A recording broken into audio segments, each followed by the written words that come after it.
बॉलीवुड जते बेसी विकास भ रहल अछि ओतबे नकारात्मक दिश सेहो जा रहल अछि। बॉलीवुड के पैघ पैघ हस्ती सबके खान पीन से लऽ कऽ पहिरन धर आब एकदम अजीब आ खराब भेल जा रहल अछि। एक समय छलै जाहि समय में कियो फाटल कपड़ा पहिरै छलै, कियो सील कपड़ा पहिरै छलै तऽ कहै छलै कि खराब छै, नहीं नीक लगै छै देखऽ में, वा कही तऽ गरीब के प्रतीक ओकरा मानल जाइ छलै।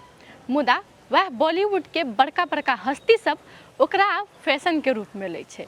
एते धरि कि बॉलीवुड के निर्माता सब वा निर्देशक सब सेहो ओहन ओहन कपड़ा सब लगा रहल छै, जाहिमे सँ एकटा सामाजिक संजाल में वीडियो वायरल भेल अछि करण जौहर के। विमान स्थल में करण जौहर गुदरी वाला कपड़ा पहिर के आयल छलथि। गुदरी वाला मतलब ट्रैक जकाँ कपड़ा छलै जाहिमे सौंसे काटल फुटल वा कही फाटल चिटल छलै। तकर बाद से चश्मा लगा कऽ ओहि पर कैप लगेने छलै तऽ ओ एकटा फैशन भऽ गेलै। मुदा उहे कोनो आम आदमी लगा लै छै तऽ ओकरा खराब, नहीं नीक वा कही गरीब कहल जाइ छै। मुदा बॉलीवुड में एहन एहन कपड़ा सब एकटा फैशन, स्टाइल आ सुंदरता के प्रतीक मानल जाइ छै।